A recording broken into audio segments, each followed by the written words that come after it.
Hop into the huddle with Jason, Flip, and Myles. We're talking all the news with the quarterback transactions. We got contract extensions for Aaron Rodgers. We got a big trade for Russell Wilson.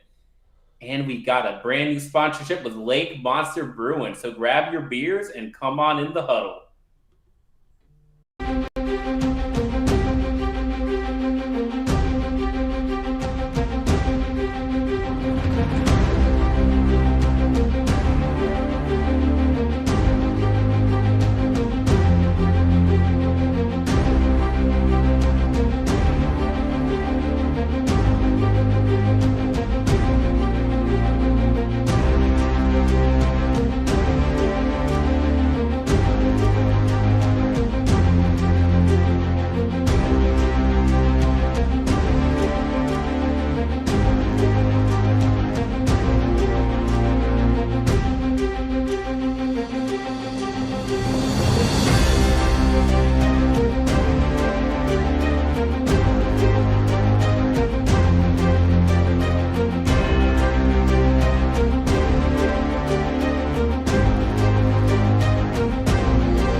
Huddle around as Climbing the Pocket Network presents Jason and the Boys talking everything Minnesota Vikings.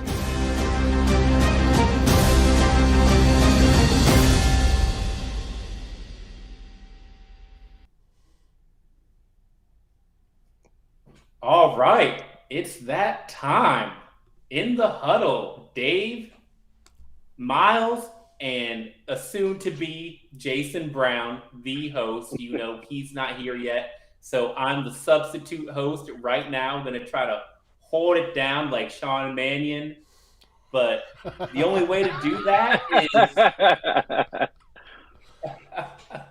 let's break the huddle with the first play, Myles. I mean, the people want to know, after that Russell Wilson trade, what are your thoughts, and can we get half of that for Kirk Cousins? Well, let's look at what Russell got. Here, I'll stick this over in this spot. For Russell Wilson. In Jason's spot. Well, so one thing, I'll start with the Seahawks side on this because I want to get into it a little bit more, dive a little bit deeper into the whole details. But I think the Seahawks made the right decision here and for their long-term future. I think them and Russ came to a decision that moving forward, Russ wanted to move on, and I'm assuming the Seahawks were willing at that point to say, okay, let's find common ground here. And I think that's what's best for the Seahawks. They knew they weren't going to be able to contend this year. They're in a weird cap situation. But I also think bringing Pete Carroll back sounds like that might have brought a little bit of, their relationship might have been a little frayed a little bit, over the last couple of years. And I think just starting over is what's best for both sides. So I think them getting the return that they got for Russ was best case scenario for them because they're, like I said, they're not in a position to win this year, but they're definitely need to rebuild that roster. And the best way to do that is moving on from Russ and starting now rather than trying to delay the inevitable, let his value decrease over the years and those things. And so this was the maximum value they're going to get from Russ. And so I think the timing is good for them. So I like that from that instance from the Seahawks side. The Broncos, they have a really talented roster, really difficult division. So I think it always made sense for them under George Paton to make a big swing like this. I think the one thing I will say, though, from a George Paton standpoint, George Payton he feels to me similar to Rick, felt a little scared to dive in and take the shot in the draft. It kind of felt like that since he took over in Denver. It's not a negative, but it definitely felt like obviously he had a chance to take Justin Fields or Mac Jones last year, didn't do it. Made the decision to swing big on Russell Wilson now. Kind of just felt like he would rather just go after I think obviously Russell Wilson's a high end, borderline, probably still elite level quarterback, obviously, but I think getting that established veteran was more of a security blanket for Peyton and paying what he did for him than taking a risk in the draft. So I'm a little curious on that, but I think a good move for both sides, and the NFL and quarterback market as we head into the new league year. It's going up. But what's so amazing about this trade is sometimes I just don't even understand how these negotiations happen. I mean, right. At what point does Seattle say, no, you got to throw in Noah Fant or we're not accepting your offer? I mean, this is 2 first-round picks, 2 second-round picks, a 5th-round pick, 3 players, Drew Lock, Shelby Harris, Noah Fant.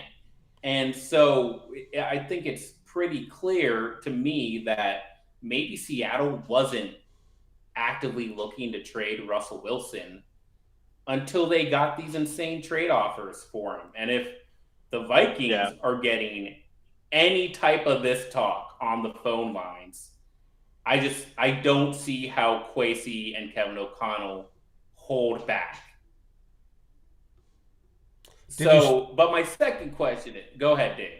Did you see that Washington offered Seattle more, but Seattle turned it down because they didn't want Wilson in the same conference? I also think we got to understand that Russ had a no trade clause.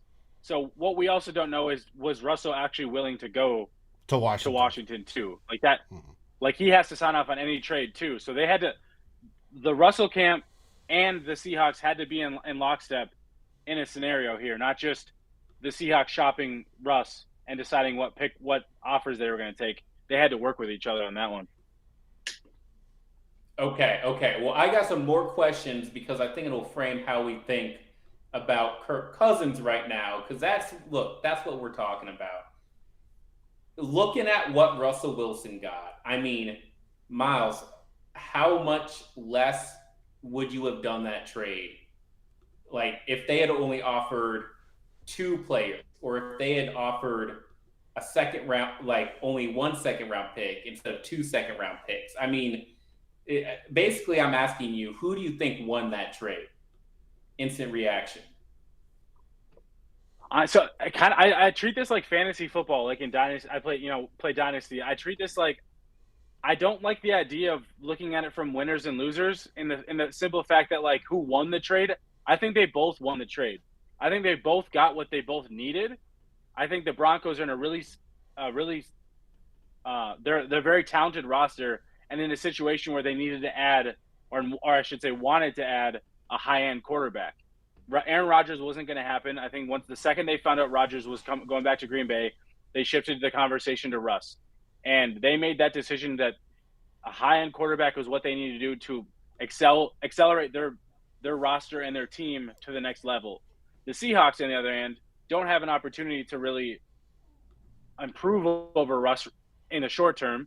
So instead of trying to swing a trade that might bring back another high-end quarterback expense, whatever it is, the Seahawks needed to make moves for the future. And so I think how it all bundled together is I think they both won in a lot of cases. Now, we don't know what the Seahawks are going to use the capital to rebuild the roster. We don't know what they'll do. Obviously, the next quarterback they decide to bring in will be the biggest point, like the biggest decision they make. But for me, I do think both sides won in the short term. I think right now both sides won that trade. I think it's a lot for the Broncos, but the Broncos also smartly gathered up a lot of resources so that they could make a move like this and not cripple their roster, their cap, or their overall draft capital. Because you look at, they still have a second-round pick. I think I saw they have 4 or 5 picks still in the top 115. I think it's something like that. That's still really good. to be able to come away with a trade of Russ and still have that kind of capital and cap space. For me, I think both sides kind of won in this case. Interesting Yeah, take. okay. Well, interesting take. I'm going to go with the comments. I'm going to say, to me, it's clear Seattle won that trade. I think, they took on a lot more uncertainty. But, I mean, number one, I don't see Denver. They're just in a tough position because you've got Kansas City, you've got the Chargers, you've got Oakland just in your own division. And I don't know that Russell Wilson puts you over the top. I mean, it certainly wasn't enough to put the Seattle Seahawks over the top in the division with Matt Stafford and the Rams and Jimmy Garoppolo and the 49ers. Maybe those aren't the best comparisons, but he's an older quarterback. And number two, is Russell Wilson in his what does Russell Wilson in his twilight years even look like right now? It feels like they're trading for a player that we haven't seen in 3 years. So I like the Seattle side of the trade more, honestly. That's fair. I will argue that, Russ and Kirk Cousins are the exact same age. I know the injury history is a little different, but Russell Wilson, two things. Russell Wilson has a more team-friendly contract to take on. I think it's like $24 million this year for Denver and like $27 next year. Obviously, I would assume an extension at some point is going to happen, but still, they get to control that. Sure.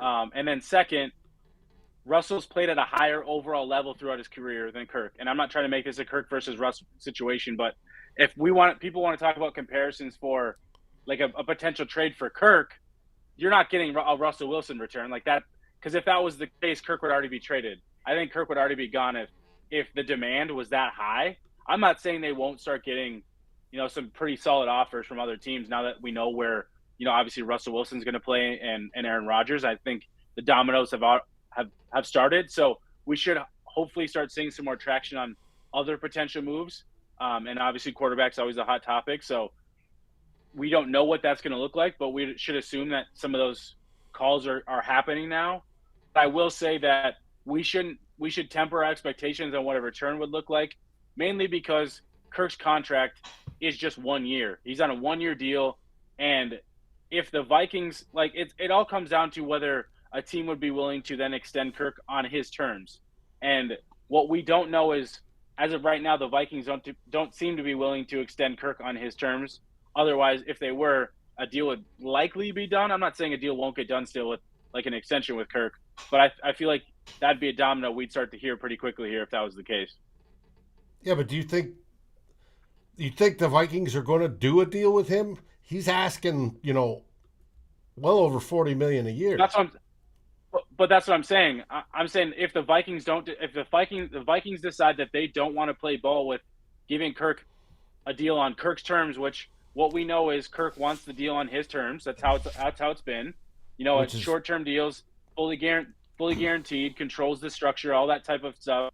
I get it from Kirk's side. I'm not even trying to blame Kirk, but it does come down to what the Vikings want to do.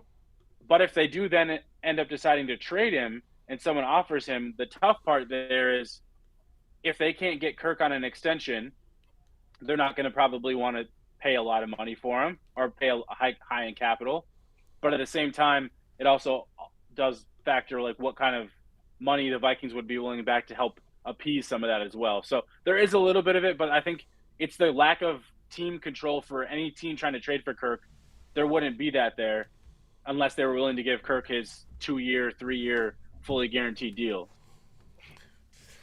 But unless it's a 1-year rental. It just comes down to the price. And so if I just 2 first-round picks, 2 second-round picks, even if Kirk's situation is half as bad as Russell Wilson, I'm taking that trade. And I feel 100%. Like there's desperate team. Yeah. I mean, is there a reason to look at that Russell Wilson trade and say no to an offer that's half of that? And that's the question we've just got to ask ourselves as Vikings fans over the next 2 weeks. And if Kwesi and Kevin go that route, wow, that's a statement on how much they believe in Kirk Cousins. In a way, they're tying their fate to Kirk Cousins if they don't decide to trade him right now. Mm-hmm. Now is a perfect time to do it. The Vikings have 8 draft picks, which is NFL average. They've only had 2 seasons. It was a different regime, but they've only had 2 seasons in the last decade where they only had 8 picks in the draft. They're usually much more aggressive. And for a team that needs a lot of help on the younger side, it just seems like there's a very easy path to generating that extra draft capital. Now, I will say on the other side, Peyton, he hasn't tied himself to a quarterback yet, and he kept himself open for the first year. So I see both sides of the coin here, but again, it all comes down to the price, and that amount of draft capital and players for a quarterback right now is undeniable. Myles, who is your ideal trade partner for Kirk Cousins right now? Because Denver's off the table. It was Denver. It was Denver before Russ. Because I thought they had the most draft capital and cap flexibility to make the move. Obviously, they had all those. The Von Miller trade really gave them 2 2s, 2 3s, and then obviously their first. So there was wiggle room in there. I think the Vikings could have made work. From there, though, I would say the next teams are probably Carolina and Pittsburgh for me. I mean, I guess you might be able to throw Seattle in there now, because my one question to you, Flip, is Pete Carroll's 70 years old. They just traded their veteran franchise elite quarterback away. But Pete Carroll, again, is still 70 years old. They all have all this draft capital. Like, what's their plan? They don't seem like the type of team that would want to completely run things or completely tear things down. Because I will say, like, there is still some, kind of like the Vikings, there is still some talent on that roster. Like, obviously they have 2 really good wide receivers in Tyler Lockett and DK Metcalf. They now traded and they got Noah Fant, so you add another young tight end to that mix. They're rebuilding their offensive line. They have some decent running backs, and then you look on the defensive side, they have a couple they have an edge rusher. They get Shelby Harris in the deal. They have a Bobby Wagner, who's one of the best linebackers in the game. They have Earl Thomas. They have how am I drawing a blank on the safety they traded 2 first-round picks for? Help me out here, Flip. Who is it? And you're not that old yet, Myles. What happened? On the Seahawks? Am I being called old? Well, your memory's going. I know. How am I drawing a blank on his name? Now I got to look this up because it's going to bother me. It's normal. But people are asking who possibly can trade. There's a bunch of teams. Indy. Yeah, there's a bunch of teams. Carolina, Arizona, San Francisco may if they don't. It's still possible once Garoppolo's gone. Thank you. Jamal Adams, yeah. There is, a ton of places he can go if they want him. And it turns out the teams that have worked with him before generally don't want him. But there's still a lot of teams that haven't. So come on, guys. He's a great quarterback. Obviously puts up the stats. All your teams out there, you want this guy. He's going to bring you to a winning record. It may be 9-8, Myles, but it's going to be a winning record. Myles did ask the question, what is Seattle's plan? Because Pete Carroll is old, and they do have a roster that feels like they're stuck in the middle. To me, it's pretty clear. You also have to like the quarterbacks in this draft to make this trade. You have to, there's a reason that this is done after the combine, after a few months go by. So I don't think anybody would be surprised if Seattle drafts a quarterback in the first or second round right now. What are we seeing, Myles? What's the live update? I saw it in the I saw it in the chat, but I didn't know if it was real. The Seahawks just released Bobby Wagner, so well, so maybe they are tearing it down. That was pretty crazy to me. Wow.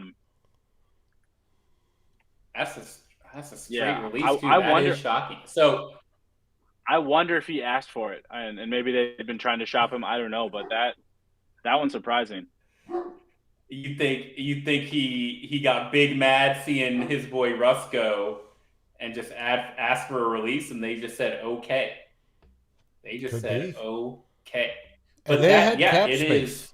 It's crazy. I don't think this is a team that's going to roll with Drew Lock. I think that they have intentions, maybe not in the first round, but the first or second round of getting a quarterback. And when you have that much draft capital, you can afford to spend a first round pick or a second round pick, take a flyer on a quarterback. You know, nobody's going to really criticize you for it that much. So they have a clear path to me. To me, the weirder path is Denver, because again, I don't think that they are in the Super Bowl conversation right now. There was so much talk about Denver was a quarterback away last year. How many times have Vikings fans heard that?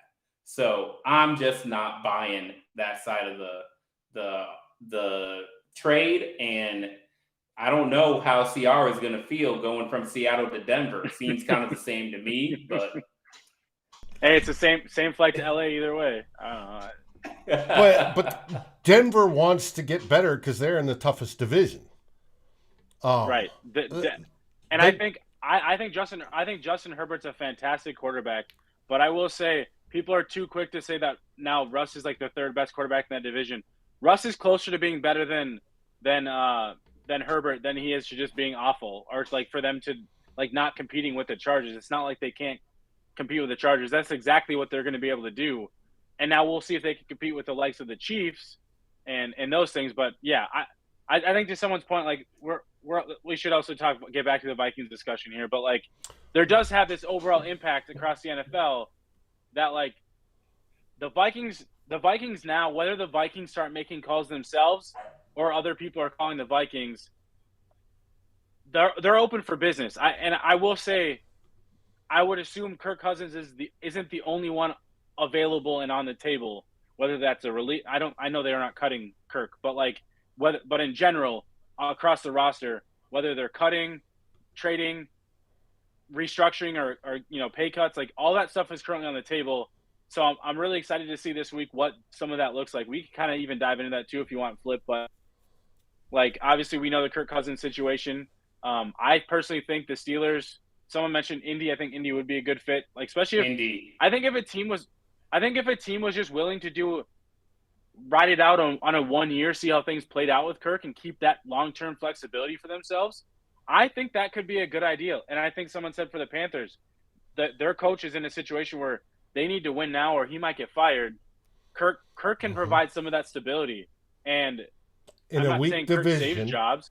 He can in win a weak it. division. I'm not saying Kirk saves jobs because he hasn't saved anybody's job. But at the same time, I don't think he would be the reason Matt Rules get fired either. Like, I think we obviously know Kirk's a good enough quarterback in, like you said, in a weak division, Dave. The Panthers could be that team where, hey, let's trade for Kirk, see what it looks like for a year, and keep our long-term flexibility at the position and cap space, and just determine moving forward if Kirk's the guy for us long-term or not. Like there is some of that. The only tough part too, though, with Kirk is you can't franchise tag him. I know of another team, if they were trading for a player if you're trading for Jimmy Garoppolo, I'm not even saying he's someone you'd want to franchise tag, but the number isn't that high. So you could, in relative comparison to the actual quarterback market, you could trade for Jimmy, let him play out the year, and then franchise tag him if you wanted to, and that guarantees you 2 years of that quarterback. With Kirk, you can't do that. So there is a little bit of that, like you don't have the team's not in control of that situation. Would probably be tough to want to take that on unless they truly were willing to either extend him right away or just let him ride it out for the year. But that to me says that you're not getting the same kind of return that a team like the Broncos or the Seahawks just got for Russ, or even close. Thomas asked a good question way back up there. Do we expect a Kirk trade within the next 3 days? Have teams moved into that panic mode where they've got to fix stuff, and they've got to fix stuff now before they lose out? Did all the actions today start everything on, overdrive? You would have. I Well, think so. yeah, I'll let go Flip ahead. go. I mean, I think the market has been set. I think that's the way to look at it. So, it's not always fair comparing these quarterbacks. Myles got into the details there, or just the differences between Kirk Cousins, Russell Wilson, even a Jimmy Garoppolo, if you want to throw him in there. But the market has been set. And so teams have a fresh new example of how much a starting quarterback costs right now. That gives them confidence to make moves, whereas before they may have been, questioning the decision, looking at the Carson Wentz trade and the Matt Stafford trade from last year. Maybe they're like, well, things have changed. The league's different. Now they know. Denver has said, this is the price for a quarterback. And other teams can decide whether they want to pay that price or not. Yep.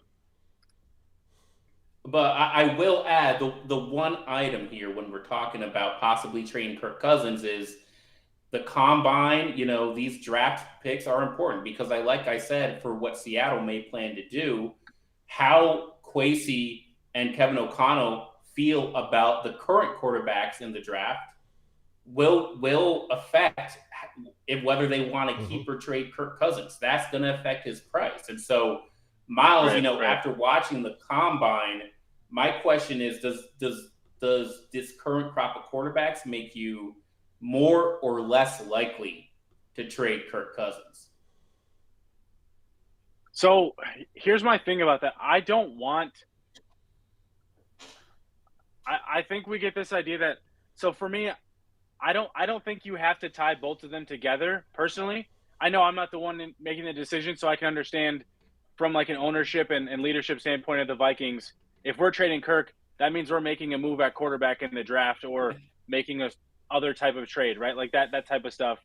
But in my opinion, I don't think they need to tie together in the fact that if you trade Kirk and you get a good enough return to make that move, but you don't actually like a quarterback enough in this draft, you should still allow yourself that flexibility to wait a year and make that decision next year. Or I should say within the next 2 years. It doesn't have to be now, but it has to be within the next 2 years.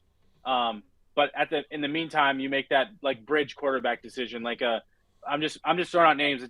Please don't yell at me for any of the names. Marcus Mariota, Jameis Winston. We're gonna yell at you for these names.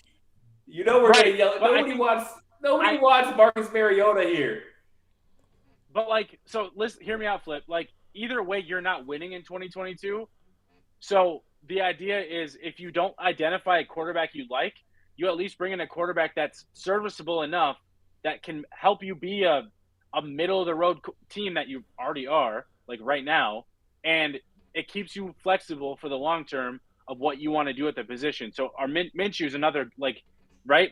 My whole thing is, it's about keeping long-term flexibility for yourself if you don't make the decision to dive into the draft this year. That's all. That's essentially more of what I mean.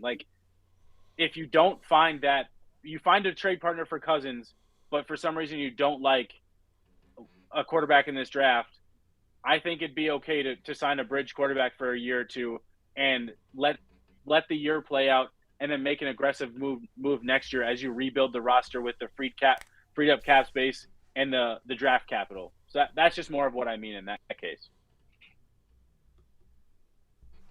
I can't do it, man. I can't going 7 and 10. James. Going 7 and 10 with Kirk, or going 7 and 10 with Marcus Mariota. Why? I couldn't care less who's the quarterback if they're both going 7 and 10. But at least with Mariota, give me some of the cap flexibility and give me some of the return that you get in a Kirk trade. And it's something new to look at. And if you go 9 and 8, right? Or not even 9 and 8, 8 and 9, and we still don't make the playoffs, what's the difference between that, getting a rookie, and going 5 and 11, right? We still don't make the playoffs, but we're growing and building to what Kwesi's and Kevin's vision is.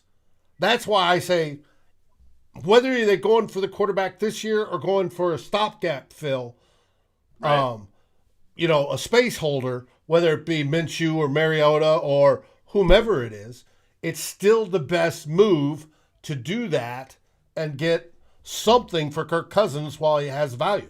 Right.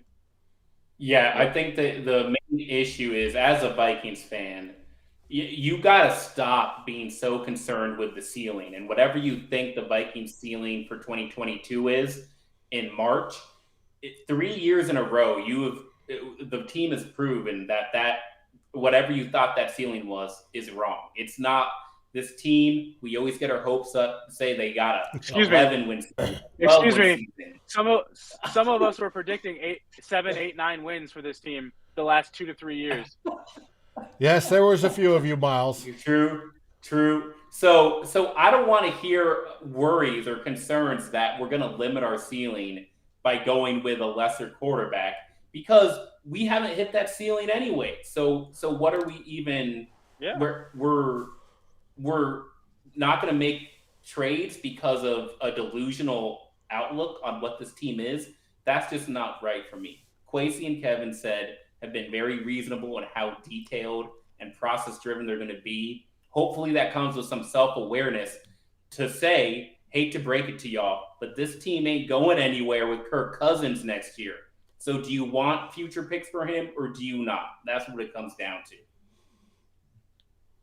That's fair. And my whole argument isn't like I just think the focus we need to stop saying we just need to free up cap space in 2022.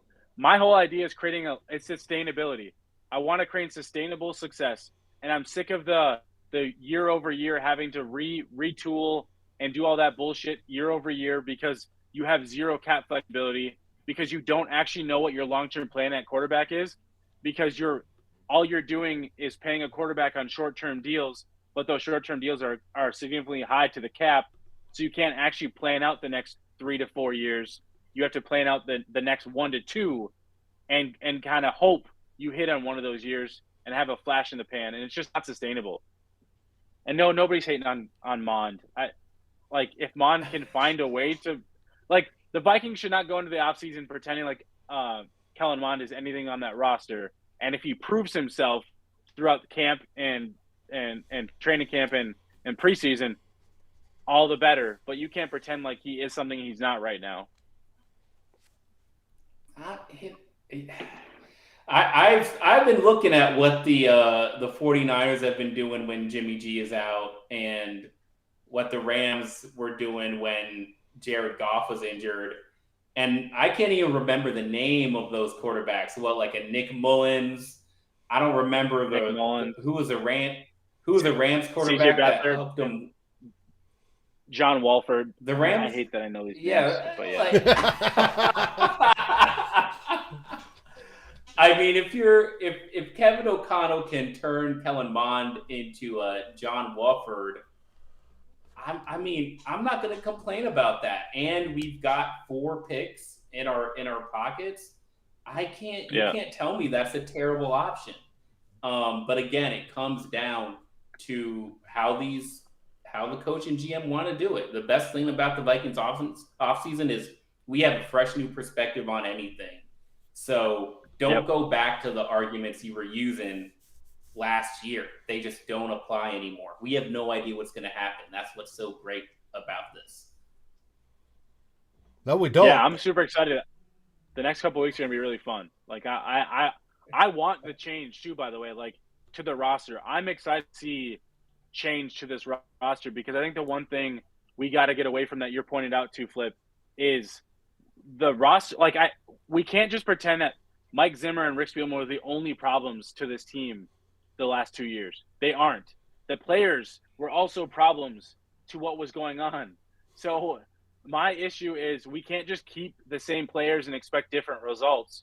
So you need to bring in some new players that fit some of the new regime, and also have just a different mindset and different, overall culture. And I think that change should be welcomed as fans. It shouldn't just be, we need to bring everybody back, and as long as Mike Zimmer and Rick Spielman are gone, we're good to go. No, that's just not how that works. So I'm all for – I'm just really excited to see the change to the overall culture and the roster, and everything, and kind of see where Kwesi and O'Connell envision this team. And I know they're not going to be able to do everything in 2022 to like create their vision, but I'm excited to see how they start creating that.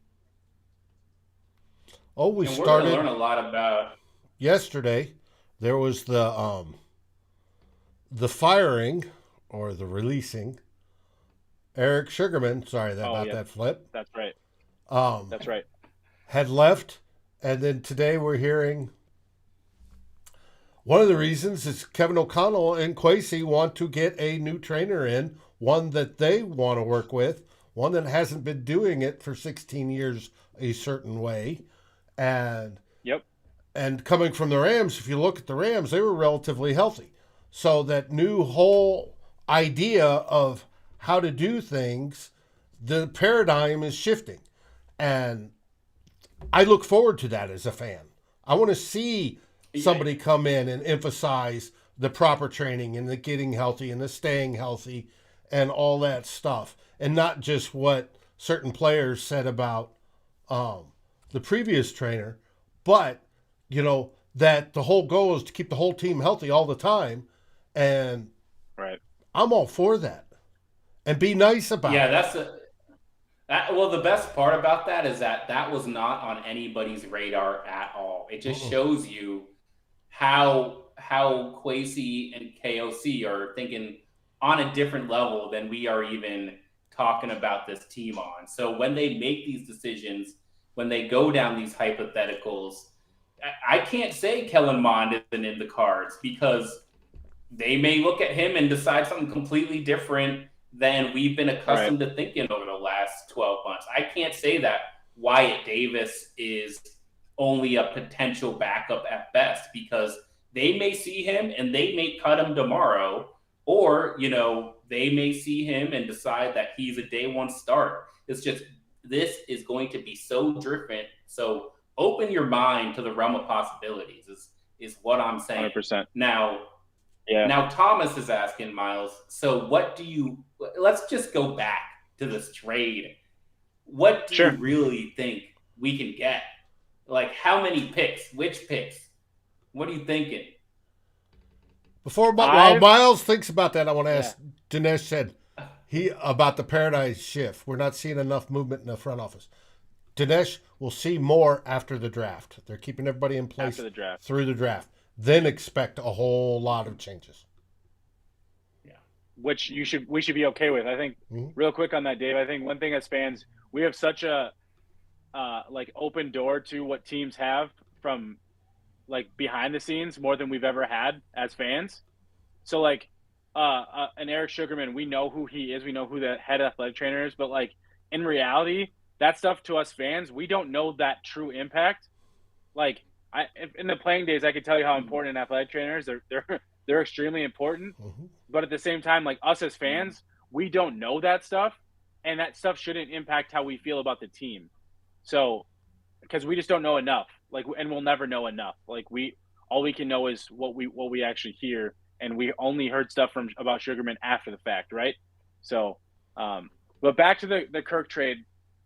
I've tried to temper my expectations, because yes, of course, I would love a first round pick. I think whether it's this year or next, I think a first I've always used the Matt Stafford trade, I'm not 2 firsts and a third, because that was more of Jared Goff getting plucked, and that took a first, but more like a first and a third was my original. But then my next, I've kind of tempered that, mainly because I think that type of number or a return was more expected last year, I think, than it is this year, because Kirk's on a 1-year deal. If they had tried to trade Kirk last year, I think the return would have been more, because that's a 2-year deal and that a team's trading for, which gives you that more flexibility with a player and contract control. And so I think when you have a player on a 1-year deal and that needs that long-term extension, or a short-term in Kirk's case, more than likely, I think you need to kind of temper what that return is going to look like. So for me, 2 2s or a second and a third is honestly my realistic expectation of a Kirk trade. if they were to find a way to get a first round pick back, obviously you take that and run, and you say that's a bank robbery to me, because I just I think, and then to that point.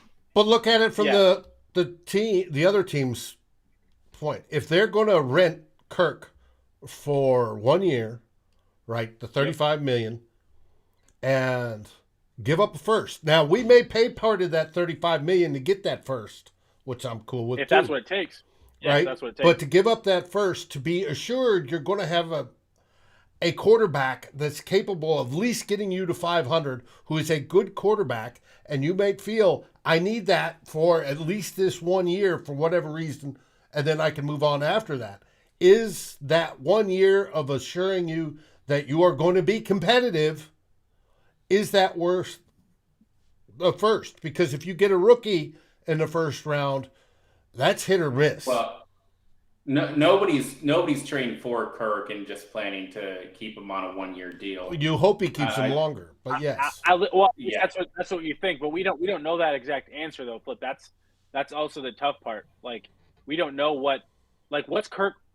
This is where Kirk is in the driver's seat in this situation. And I think that's the part that people are misunderstanding, is Kirk can decide whether he wants an extension or not, and even if he gets traded, he can decide, I'm not taking your extension offer. I'm just going to let the season play out and then hit free agency, because that's him maximizing his dollar, which he can do. Yeah, but he doesn't have a choice if we decide to trade him and we have a willing partner. No, he doesn't. But that might impact the return. Mm-hmm. Looking at just how, that first round pick that the Seahawks got, that was a top 10 pick, but I think you can get a low first. I know Indy doesn't have a first round pick this year, but in Arizona, Carolina's pick is pretty high. But I'm definitely looking at the bottom third or bottom half of the first round. I don't think it's going to be above the Vikings' current pick at 12 when you say first rounder, and I think that's where most people are looking. Right. But man, I would take a second, a fourth, and a first rounder next year for Kirk Cousins. I think that's very realistic. So, wait, did you say a second, a fourth, and then a future first? Mm-hmm. A future first. So you said a second, a fourth, and a future first? Is that what I'm hearing? I just want to make sure I'm hearing that right. Yes, that's what you're hearing. I just don't see that happening. You think that's too much? I don't. No. So listen, I think Kirk's value from a player standpoint on the field is worth a team trading for that. But the contract is the biggest hurdle in that whole situation. If I'm a team, I'm not giving up a second, a future first, and whatever that mid pick they end up throwing in. If I'm a team, I'm not giving that up unless Kirk and the team, the new team, can decide on an extension at that moment. Otherwise, why would you give that kind of capital up and have that question mark still with Kirk? And again, that goes back to, you can't even tag him. So a team could let it ride and then tag him and say, well, at least we got 2 years out of him for sure. No, no team's going to pay him $60 million on a franchise tag. So that's the hard part there, is that's where the value is so difficult, is unless Kirk is willing to sign an extension with the new team, and that negotiation is part of the trade, it'd be really hard to get that kind of return back. Yeah, and again, I'm operating on the assumption that's the only way you would get someone to trade for Kirk Cousins in the first place, is the extension is going to be announced, 4 to 24 hours after the trade was announced, if we're seriously talking about how this would go down. And so that, to me, it makes that price worth it, because I think it's that, or I don't think a team would even offer anything on day one or day two without certainty that Kirk is open to an extension. So, but I'd trade him for a third then. But that's me. Dave, you just want a third. I just want a third rounder for Kirk Cousins. Get that $35 million off our cap. Yeah, it's about flexibility at that point, like cap flexibility at that point. But yeah, like Flip, I'm with you. Like if you can find here's one thing I do wonder is like, have the Vikings and Kirk's reps have that conversation of, Kirk, you go start exploring a trade opportunity for yourself. And if you can find something, work something out with the team, we have no problem with that. Like, I'm just curious about if some of those conversations are happening. Because obviously we don't the Vikings aren't just doing nothing right now with Kirk. They're having and I believe Kwesi when he said all options are on the table. Trade, he either plays it out, trade, or there's an extension. Like I believe all three are still on the table, but obviously something needs to happen within the next week. And I guess there could maybe they let things play out with his current contract, and there could be a potential trade on draft night, or that stuff still could potentially be on the table. But if you're Kwesi and KOC and you're looking to reinvent this roster, you need to start making some moves now. And we haven't seen them make any restructures or releases or anything yet. Which tells you like the Kirk domino was the first one that they need to truly understand, because they have until I think it's the 5th day of the league year with Hunter, so they have a little bit of time on that. But they've got by the 16th to get it under the cap. Yes, that's what I mean. So they have to. That first domino is Kirk, because his is like the short term fix that you need to figure out. Mm-hmm. And, I'm not so sure that's true. I'm not sure that's true, simply because you have to remember that. I mean, how long has Kevin O'Connell been in purple? When Kwesi is finishing his first month, so I expect them to be on the back end. I wouldn't be shocked if Jimmy Garoppolo is the next quarterback trade that we hear about, and that's probably could easily come in on the low end. Yeah, he got clearance on the. You're right. Well, he got more clarity on his situation with the surgery. Apparently, everything went well with his procedure today. So, we're going to have 2 examples of quarterbacks being traded. That's going to help us know what Kirk Cousins is worth even more so than we do today. And we can go from there. They're going to be working till midnight trying to decide how to get Kirk Cousins off of our favorite football team. Mm-hmm. Yeah, you're right. Yep. Now, beyond that, there are other players on the team that they could trade as well. But I agree with Myles. Yeah. The first domino in this is Kirk. But who are some of the other ones? As far as trading? So yeah, that could be traded. I'm not saying that we're going to. I'm just saying that could be traded. Get a return. This is the part I want. This is the part I want people to open their minds up to that Flip was talking about earlier. Like, we need to be open-minded about, in my opinion, any aging, expensive veteran should be available. Like, you should be okay with trading them for the right price. I'm not just saying for anything. At the right price, anybody that is older, that it's expensive, they all should be available if at the right price. And so a couple names I wanted to bring up, like Eric Kendrick's still a fit. Like, I think Eric Kendrick could be fantastic in this defense, but at the same time, can they find someone to replace him in this defense and get draft capital for him? Because he's 30, they might want a little bit different from their middle linebacker than what Kendricks fits into, right? Like, we don't know some of those answers, and I'm not saying they should trade those people, but at the same time, we got to be open to the idea that a guy like him who has some value, he's a good football player, a really good football player. If you can get value for some of these guys, then hey. Oh, Kendricks is one. Danielle Hunter, Raymond talked about, is another. Yeah. That's a possible. Harrison Smith is a possible that you can get. These are people that you can get value with.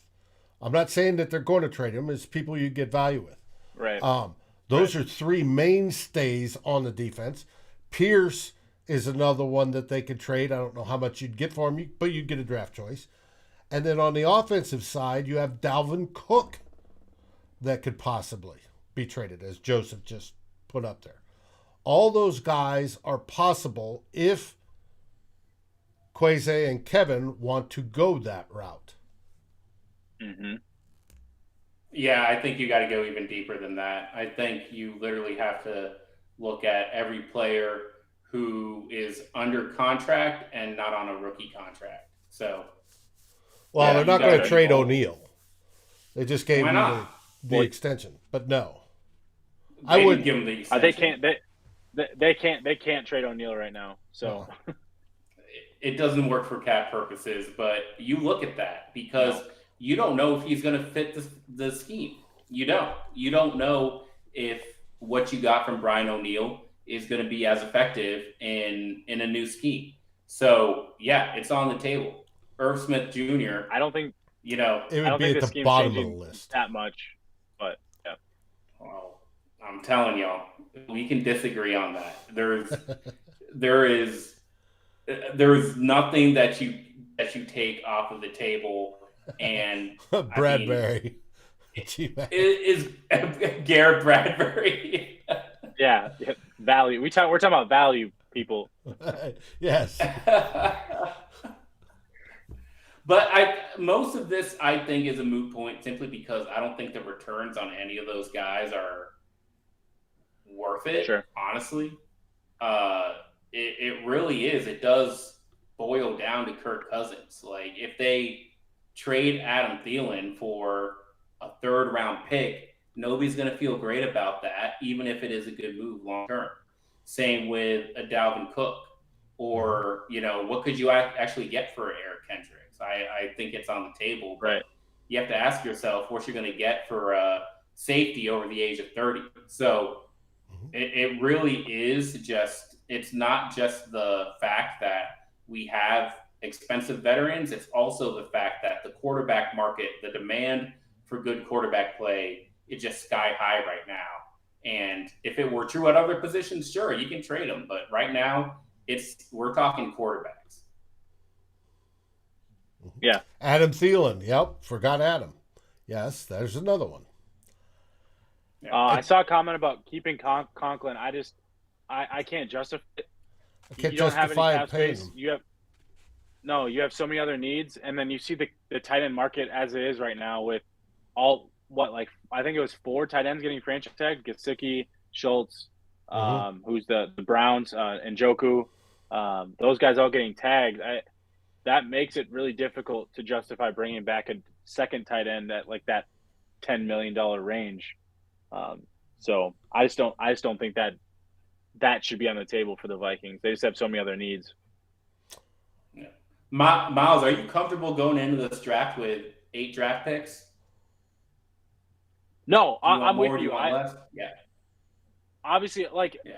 I mean, yeah, if they could turn some of those picks into like proven cheap players, of course I would love that. Like that'd be like the best. But no, I think for the long term, like they need to rebuild it. Like I'm not even going to use the word rebuild. They need to reset this roster and retool this roster for the long term. And so 8 picks, not having one in the 4th round, they have 3 6th-round picks. Woo! Like that doesn't help you. Like I mean, maybe long term from like a developmental standpoint, that's great. Like, but like you don't have a lot of premium picks, and so that's the tough part. Is when you start a reset in a new regime, the hope is to start accumulating draft picks and accumulating like cap space and flexibility for yourself. So I'm with you. Like I would 100% would love some more draft picks, some more like a day 2 picks. Mm-hmm. Yeah, agreed. Well, I mean, we'll see. That's it's been fun talking. The comments are going. Oh, they've been great. Oh, I gotta they're get awesome. a beer next time we do this, Myles. Yeah, man. Talking about beer, Lake Monster, baby. Hey, tell us about it. So hey, I will say Lake Monster has new 16-ounce cans that they're selling. I have the rare species. I think I drank this last week as well. But it's new IPA that they have. It's really good. I'm not even a big IPA guy, but this one's really good. And if you haven't heard, Lake Monster and Climb in the Pocket have joined forces, and we are going to be doing a lot of things in the future to include this baby. And sorry, Flip, I had it all set up to cover you up, but since Jason still hasn't showed up, his spot. Hey, and Flip, I will get rid of Kirk. Flip's flying out from LA, right? Do what? Hey, no promises, but we'll look at the tickets. We'll look at the tickets. Hey, that'd be dope. If y'all really want me there, we'll see. But we're doing. Of course, we'd want you there. We've got our 3-day draft extravaganza, right, where we're live from before the draft opening bell all the way through to the end. Tons and tons and tons of guests. Mostly all the local beat writers will join us, just like last year. But on day 2, right, when we've reset the board after that first round, we have locals like Myles, like Matt, like Tyler, all going to meet down at Lake Monster Brewery, and they're going to do the show live from there. You can interact. There'll be giveaways. There'll be all sorts of stuff. And it's going to be lots of beer. Absolute blast. Of course, lots of beer. They don't call it a brewery for nothing. And so it should be fun.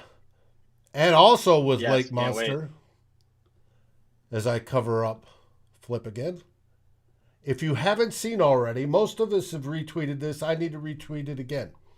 Tomorrow night during Vikings Happy Hour, people that have followed Climb in the Pocket and followed Lake Monster Brew and retweeted this post, looks like that, not the background, but it looks like that, will have a chance at a Lake Monster Brew hat. I could use one. And that cool ass sign to go in your man or woman cave.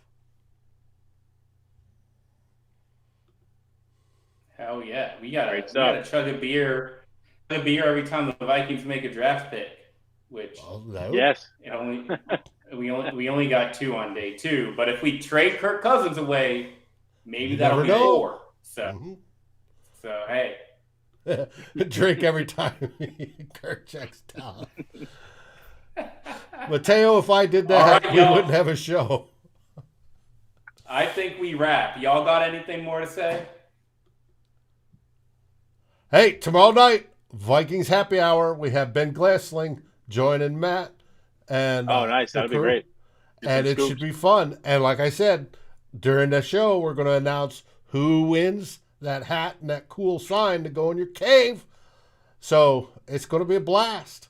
And I'm sure Ben will know a little bit more following tomorrow of what's happened today and what may happen tomorrow. We don't know. I mean, we all woke up and thought, hey, it's going to be a boring little Tuesday. Let's, chill out. And then suddenly, bam, bam, bam.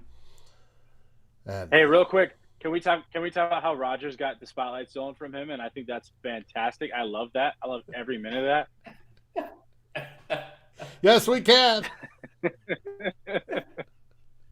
Like, what happened with Aaron Rodgers today? What happened with Aaron Rodgers? I don't know. I don't know. He doing Jeopardy? I don't even know. Well, who cares? First off, Rodgers, all right, gets signed to the biggest deal ever. Right? And came out and said that's not true. Well, he says, I haven't signed. And, but. He said the contract details weren't correct or something like that. Right. And, but they've been agreed to, so that's not a deal. And then, right, and so he's expecting to get all the glory today on Twitter and NFL Network and everything else. What happened, like, within 2 hours later? Boom, the Russell trade. Bam, blockbuster. Suddenly, Aaron Rodgers is old news. And then he had to put up a couple more tweets. Well, I really haven't signed anything yet, blah, blah, blah. Yeah, it's just... He's high maintenance. Aaron. Hey, you gotta compensate for something when you play your entire career in Green Bay. Have fun with that. That's true. He can't even get himself to Vegas or California. Come on. Yep. So. Well, guys, it's been a great night. I want to thank everybody that's joined us. We've had a fantastic comment thread going the entire show. You guys on there have absolutely rocked it. Always, as we say, stay safe, stay sound. Enjoy great beverages, preferably if you're a beer drinker from Lake Monster Brewing. And Skol Vikings! Skol Vikes!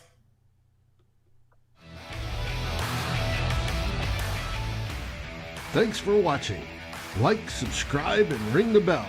And if you're listening on your favorite aggregator, make sure you rate us. And always feel free to join the conversation here at Climbing the Pocket. Skol, everybody.